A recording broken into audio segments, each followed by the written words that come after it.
I took every drug known to man at the same time to stimulate every corner of my brain. And this is the result.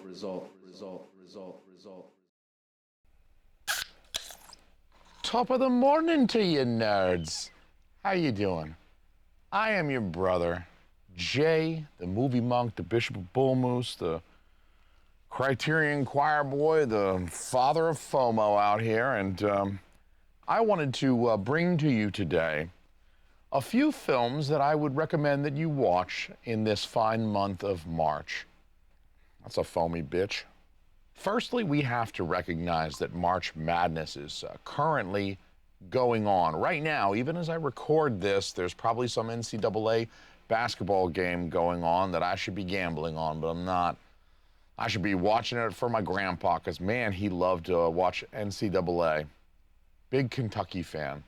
In the spirit of March Madness, I think it would be fun to watch films that feature crazy people and institutions. Those could be some fun picks for us. The first one that sprang to mind is One Flew Over the Cuckoo's Nest, which recently got a 4K steelbook. I think it got a 4K a standard with a slipcover too. And actually, the slipcover is very nice. I saw it at Bull Moose the other day. And the slipcover, I think I might like the design of the slipcover even more than the artwork on the steelbook. And yet, I am a crazy person, so I have to pay extra for the steelbook. I need to pick that one up still. I can't evaluate the 4K of One Flew Over the Cuckoo's Nest yet because I haven't watched it. I can't tell you if the transfer looks good or anything, but you guys already know that that's a great movie to watch, especially if you're into watching movies about people in institutions. 12 Monkeys could be another choice for you. There are some prolonged scenes of Brad Pitt being loony as fuck. You got to appreciate how well Brad Pitt did at a time before he was known as like this, you know, like Brad Pitt, like what he would become in the later 90s and 2000s when 12 Monkeys came out. I mean, here's Brad Pitt doing a Terry Gilliam film where he's playing a crazy person, and there are institutional scenes where Bruce Willis is institutionalized with Brad Pitt's character. So there are you know, scenes that make you question Bruce Willis's character's sanity and stuff. So there's some winter energy there too. There's like some snowy sequences. So, you know, if you're in a place in the world that has snowy March nights, as I am, I'm in Maine, so we do still get snow in March. I think 12 Monkeys, perfect for like a snowy night. If it starts dumping some snow on you, pop that bad boy in, and that could be a good one for March Madness if it's snowing outside. I have the 4K that Arrow put out, but I haven't watched it yet. I haven't seen that movie since the DVD era. I showed it to my wife many years ago, maybe even almost a decade ago. I showed it to her on DVD, but I made sure she watched it, guys. It was that or divorce. And I promise you, if I see a snowflake in the next week, I'm putting in 12 Monkeys. You have my solemn vow. Shutter Island is another good one for the institutional setting. It's set entirely in an institution. Leo is a crazy person, I guess, or he just chooses crazy at the end. Martin Scorsese film, again, you question the lead character's sanity throughout the film. You kind of follow him through this mystery that he's unraveling, and there's a bit of a twist ending, which I don't think is necessarily Martin Scorsese's forte. But the real gem that I want to tell you about in this group of films, the March Madness crazy people films, that I really am here to tell you about, that I want to recommend very highly to you, that I really do love and hold up in a place in my heart, is the film Harvey from 1950. It's starring James Stewart, and so it's like a slightly deeper cut of his. I don't want to call it like a super deep cut. It's not like one of his top hits, like It's a Wonderful Life or Rear Window or even maybe Mr. Smith Goes to Washington. You know, he has some hits that pretty much everybody on Earth has heard of. This is a film that I don't think everyone on Earth has heard of, but I don't think it's like a super, super deep cut of his either. It's kind of mid-level, maybe on the same level with Shop Around the Corner or something like that, where it's known to people who are into film of this era, films of the 30s and 40s and 50s, black and white cinematography. So I think if you know, you know. And if you're watching this and you're like, yeah, Jason, I know, you know about Harvey, and awesome. I hope you agree with me. Let me know in the comments down below if you've seen Harvey and you think I'm right or I'm wrong. I'd love to hear it. But I think for people who are not necessarily big fans of Golden Age Hollywood and the stars of Golden Age Hollywood, like Jimmy Stewart, then it's altogether possible that you haven't seen Harvey, that maybe you haven't even heard of Harvey. I hope you've heard of it at least, and I hope you'll consider going to check it out. It was just released on a 4K last August, I believe, so it really hasn't been out for very long on the 4K, and I assure you, you can still find it with the slipcover. I did about a week ago. I did manage to pick up the 4K finally with the slipcover, so it's still out there in the wild, people. You can find it at a reasonable price. I want to say it was 24 bucks. Not at all a bad deal for this particular 4K, in my opinion.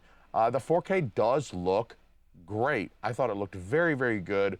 There is, of course, some softness to the photography, which is not at all uncommon for black and white films of that era. It was very common for soft focus to be used in certain scenes especially, and there's some softness in the field a little bit. There's certainly some images where it's clear that they're filming it on a set, and they'll make sure that the deeper field is out of focus. So you'll have that nice softness that I think is very evocative of maybe even earlier films than 1950. I mean, by the time you get to 1950, I'm thinking of like larger epics like Spartacus and Ben-Hur and some of the famous Hitchcock films, like I mentioned Rear Window a second ago with Jimmy Stewart. So, you know, to see something like Harvey in the way that it was constructed does almost feel like a film of the later 30s or early 40s. It feels like a film that maybe should have come out 10 years earlier in the way that it was produced. And I don't say that as a criticism. In fact, it's exactly the opposite, in my opinion, because I do love films of those eras. So you can rest assured that for 24 bucks, the 4K looks very, very nice, very incredible. It's also a really enjoyable film just to watch. It's got a great story, really heartwarming. It's a very like family friendly, mostly pretty family friendly. A lot of dialogue, there's a lot of story, so like I don't think my 6-year-old and my 3-year-old are gonna dig it just yet, but I definitely think if you've got like 10 and 12-year-olds, this is totally family friendly for like a age group that can handle the dialogue and kind of follow along with the plot as it progresses through dialogue. Regrettably, I haven't heard anyone on YouTube say shit about Harvey. Maybe I'm not looking in the right places. I'm not saying there's no YouTube videos at all on the 4K of Harvey. What I am saying is that it's maybe underserved in the channels that I'm subscribed to. Unfortunately, people just really are not talking about A, what a great film it is, B, how good the 4K looks, C, it's only 24 bucks. It's a Universal film from their catalog, and for 24 bucks with a slipcover, I don't think you can go wrong at all with this film. Of course, Jimmy Stewart plays Elwood Dowd as a grown-ass man with an invisible 6'3" tall puka as his best friend. A puka is supposedly, I'm no expert on Irish folklore, but according to the film, as well as a cursory Google search that I performed, a puka is like a mythical creature of Irish folklore. They can change shape, they're like shapeshifters, but they typically take the form of a rabbit, hence Harvey the rabbit in the film Harvey. And also this being of Irish mythology, it slots in pretty well with my next theme for March, which I will get to momentarily. I need to glaze Harvey just a little bit more before I can move on. It's my autism triggered by my extra chromosome, people. I have to do it. By the time he'd made Harvey, James Stewart had already made films like Mr. Smith Goes to Washington, You Can't Take It With You, Philadelphia Story, It's a Wonderful Life with Frank Capra. He made The Shop Around the Corner in 1940 with Ernst Lubitsch. So, you know, he had a career. He had already been nominated for an Oscar for Mr. Smith Goes to Washington, for It's a Wonderful Life, and he had won the Oscar for Philadelphia Story. So by the time he made Harvey, he's a 3-time nominee and 1-time winner who had made films with some of the greatest filmmakers of that era. This was, I guess, kind of, James Stewart at his best, at his peak, the peak of his talent and the peak of his really power, his star power in Hollywood. He was nominated again for Harvey. He received a nomination for Best Actor for Harvey. I don't believe he won it, but he was recognized. So, he's still at the peak of his power where he's getting Oscar nominations. Now, he also made Harvey prior to a shift in Stewart's career.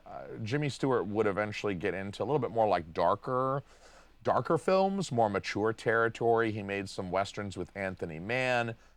Winchester 73 is one of those, recently released on 4K by Criterion. He made Hitchcock thrillers, of course. He would go on to do like Rear Window, I mentioned a moment ago, Vertigo. So he made some films with Hitchcock that were, a little bit more like serious psychological thrillers, kind of stepping away very much from the persona that he exhibited in something like Shop Around the Corner. I love Shop Around the Corner as well. And Harvey, too, he's more of a pleasant and simple man, unperturbed by the real world in Harvey as Elwood Dodd. So again, as I said, Harvey sits at a really kind of interesting midpoint in Stewart's career. But if you look at him starting acting in the 30s, acting through the 40s with a little time off to go fight World War II, he acts through the 50s and the 60s and a little bit in the 70s and 80s. 1950 is about the midpoint in his career just in terms of chronological span as well. And so I think Harvey's an interesting film to pick up for its historicity as well. I think it's an important film. And I do want to support the production of 4Ks of these older classic films. I can't imagine Harvey is a tremendous seller for Universal. I mean, not nearly as much money as they're going to make off something like Super Mario Galaxy or something like that. This is relatively small fish for Universal to fry, and yet they gave it to us anyway, and I think we need to support that. I'm at least more than happy to support that. Of course, in Harvey, the portrayal of Stewart's character, Elwood, is as a simple but very pleasant guy who seems to have a few screws loose. But the film is pretty clear that his worldview benefits him and those around him, even if he talks to an imaginary rabbit tall enough to play in the NBA sometimes. So people are off-put by Elwood, but they have to acknowledge that he's very pleasant and he's able to get along with people. Even people who are initially very hostile towards him, he's able to turn them around. He's kind of the ultimate kill him with kindness character, and it's a role that's pretty well suited for somebody with the screen persona of James Stewart. But then I also believe that they create a nice fantasy. It's a touching fantasy world in which people are eventually, at least, swayed by Elwood's kindness and his politeness and his just affability. He's not incredibly charismatic, like a smooth talker kind of way, but he does pay some very nice compliments to some of the ladies that I'm like, I gotta write this one down, because that's a good line. It's kind of not realistic, but also, he's imagining a large rabbit, so. And by the end of the film, by the end of Harvey, you'll wonder if maybe Harvey the Puka isn't actually real, in a clever twist that I won't spoil for you. Even though this film is like 75 years old, I will not spoil Harvey for you. There is a clever twist that makes it a lot of fun in that third act there.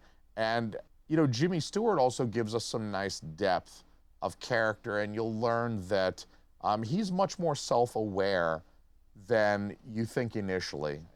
He just doesn't really seem to understand how off-putting he is, that he's actually kind of a crazy person. But I think by the end, you kind of realize that he knows himself maybe a little bit better than you think he did, than you gave him credit for.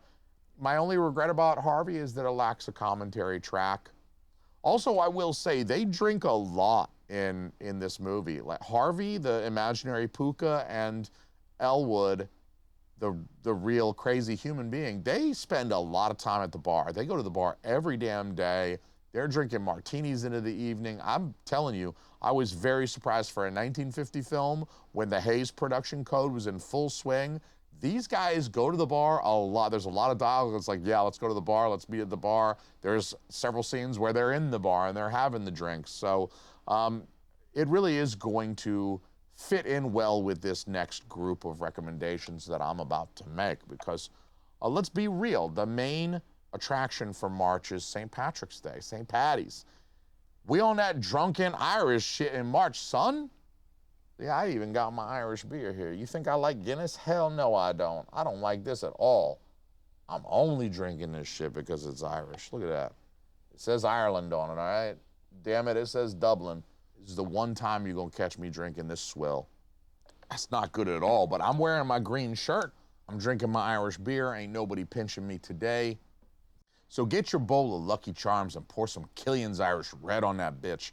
I actually did that one time. We had a kegerator in college, and we put a keg of Killian's in there, and about 2 a.m. coming home from the bar, you know, you want a snack at that point in time before you go to bed. And I was just so enamored by the novelty of having a kegerator for the first time ever that I poured from the tap a nice bowl of Lucky Charms with Killian's Irish Red on it, and it was every bit as bad as you would imagine. It was terrible, and I don't believe I finished it. I think I took 2 or 3 novelty bites to impress my cohort, and then I think I put it down the drain because it was pretty terrible. I think I had a breakfast burrito after that point with some actual scrambled eggs and cheese in there, and it was good.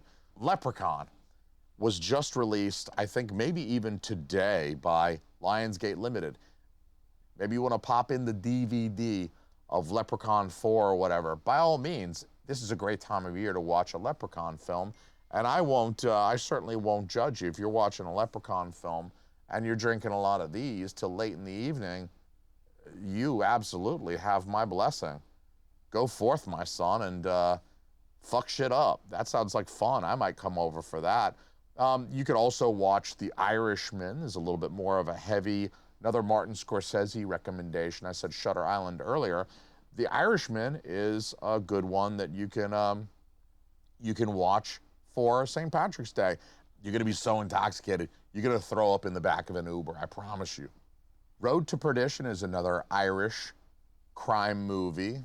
Both Road to Perdition and The Irishman are kind of fun in that they both depict the Irish mob in its interactions with the more traditional Italian mafia. So, you know, you get a little bit of that and some of the sort of relationships between those organizations in both The Irishman and Road to Perdition. Boondock Saints is a recommendation. If you are under the age of 18, if you're a 16-year-old boy, I give you my blessing to watch Boondock Saints. It's a little bit more action. It's also a very silly film, but it's not unenjoyable if you are a young male. Or if you have a learning disability, if you are cognitively impaired, please go forth and enjoy Boondock Saints, you poor, simple-minded creature. Now, also in the spirit of St. Patty's Day, because we all know the only reason why any of us give a shit about St. Patrick's Day is it's an excuse to drink. You drink green beer, you drink some Irish car bombs, you drink some whiskey, you throw up on a girl, and you've had a wonderful time, right? No one gives a shit about St. Patrick's. How many of you Catholics out there are gonna go to Mass on St. Patrick's Day? You know you're not gonna. So anyway, it's just an excuse to drink. So why not celebrate the drunk folks? People that don't need much of a reason to party. I mean, the holidays are ready excuse, but you don't need a reason. It could just be a random Thursday or a random Wednesday. You don't need a reason. So we're gonna honor some drunk fooks. Now, W.C. Fields is obviously the first to come to mind when you think drunk fooks. He's the ultimate drunk fuck. Despite being English, he's not even like a little bit Irish. W.C. Fields is like 100% English ancestry, but come on, they're close enough. They're like right next door to each other, okay? They're not worlds apart. So The Bank Dick from 1940 is my personal favorite W.C. Fields film. I've had the out-of-print Criterion DVD for something like, I don't know, 22, 23 years. You might be able to find a Blu-ray of The Bank Dick that's a better quality than that non-anamorphic piece of shit I've been holding on to for 26 years, 25 years. But I do recommend The Bank Dick. That's a lot of fun. It's been a long time since I've seen it. I really do need to rewatch it. Here's hoping, I got my fingers crossed, Criterion could relicense that. They've surprised me a little bit over the last couple of years by relicensing a few older ones like The Long Good Friday and Peeping Tom and maybe one or two others, bringing them back out. This is Spinal Tap. I never expected them to bring back This is Spinal Tap. So now that I've seen those miracles, I believe in miracles now. And if we need a St. Paddy's Day miracle, it is give me back The Bank Dick. They unfortunately did not announce that, that title. In addition to Drunk Fuchs, we also have the idea of like Luck of the Irish. I mentioned Leprechaun a little bit earlier, Pot of Gold. I'm gonna tie these threads all together. The drunk fucks, the crazy people, the Leprechaun themes, the Luck of the Irish with my final recommendation. And this one is right up there with Harvey. I wanna highly, highly recommend this film to you, so much so that I'm gonna put a link to it down there in the show notes. It's not available anywhere, really. There is no Blu-ray. There's definitely not a 4K. There's barely a DVD. I'll talk about that in another second, but there's not even really a DVD, and it's way overpriced at this point. So there is a copy of this film, an actually pretty good quality copy of this film on YouTube here. That's actually how I watched it a couple of weeks ago, maybe a week ago. I rewatched this film for the first time in a long time, about a week ago. And that's how I did it. I did it via YouTube, via the link that I'm gonna share with you below. It's not a channel that I have anything to do with. I just really appreciate this movie. It is Luck of the Irish from 1948. So it's only a few years older than Harvey. It's right from that same era.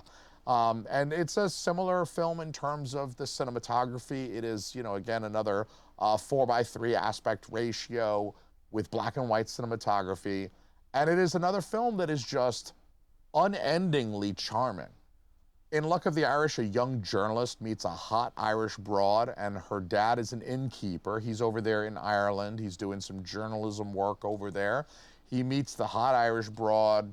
He's staying at the inn while he's waiting for a boat to come pick him up. He wants to get the hell out of there, but he's stuck there. But he's stuck there with like a really hot Irish broad. So how upset can you be? And he kind of comes to terms with that. He's like, wait a minute, why am I so upset?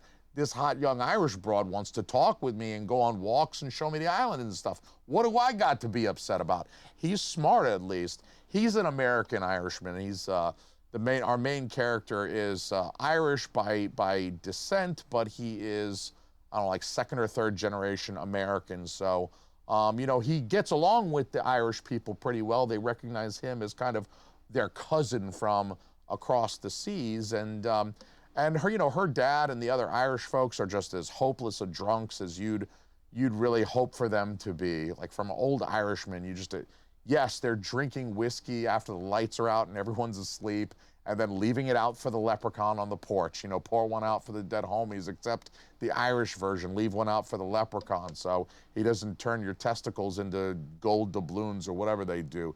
Anyway, the Irish broad's name is Nora. That's Nora, the character, and she is beautiful. Again, she's played by Anne Baxter, who she was in a bunch of shit from that era. Unfortunately, I think just like with Harvey and with Luck of the Irish, they are lesser known now. Anne Baxter is not a name that you immediately recognize from this era, like with Katharine Hepburn or Audrey Hepburn from the 40s and the 50s. You recognize those names instantaneously, but I think Anne Baxter is a name that people don't recognize instantaneously, and that is a damned shame because she is beautiful, and she was in a bunch of shit. She was Eve in All About Eve. She was Nefertiti in the Ten Commandments.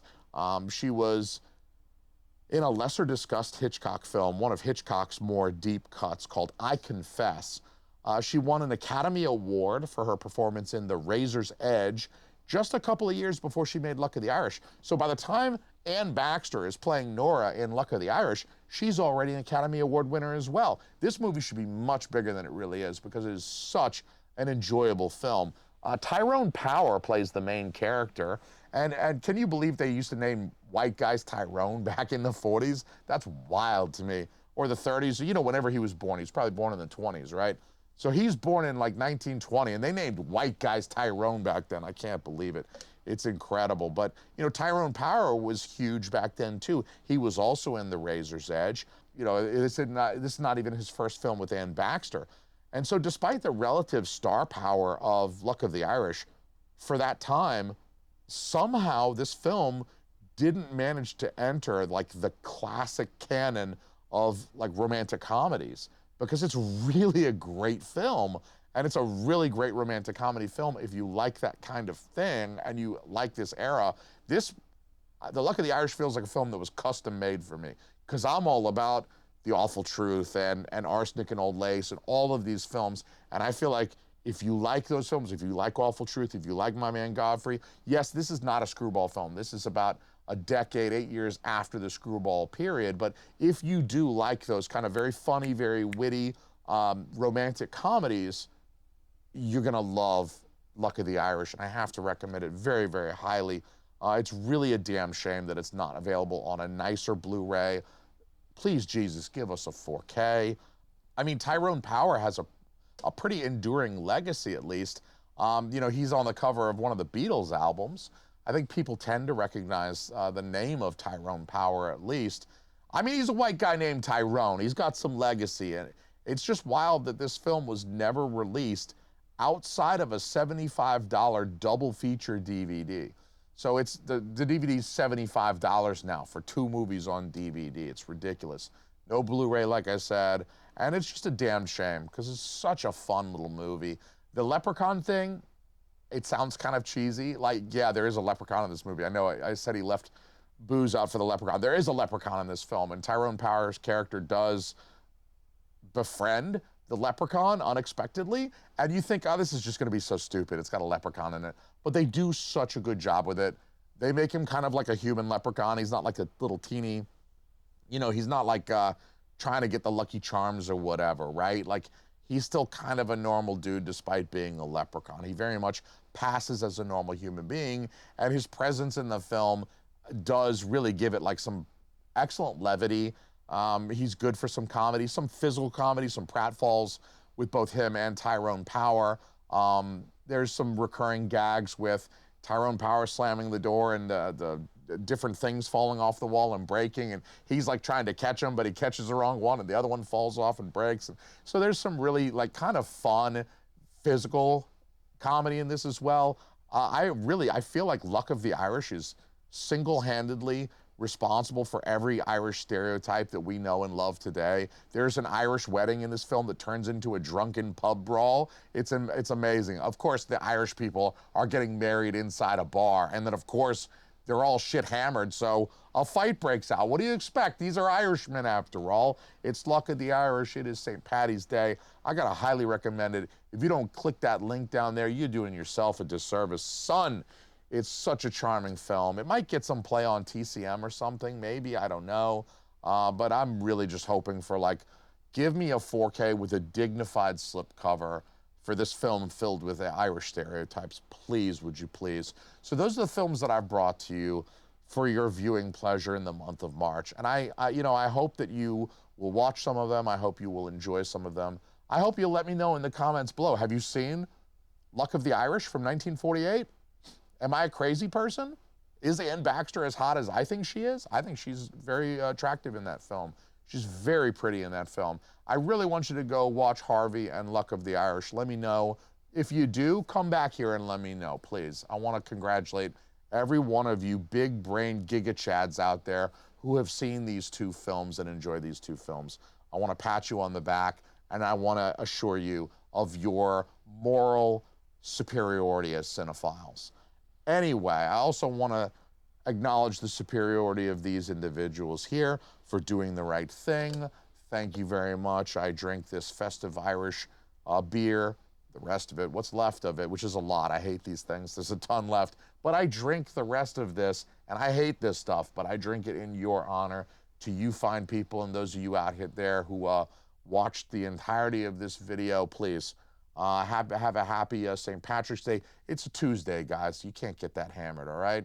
Take it easy, all right? Just don't drive. It's amateur night out there. So take an Uber, or better yet, stay home, get drunk inside with no pants on your couch, eating a frozen pizza while watching Lucky the Irish. Please, would you do that for me, please?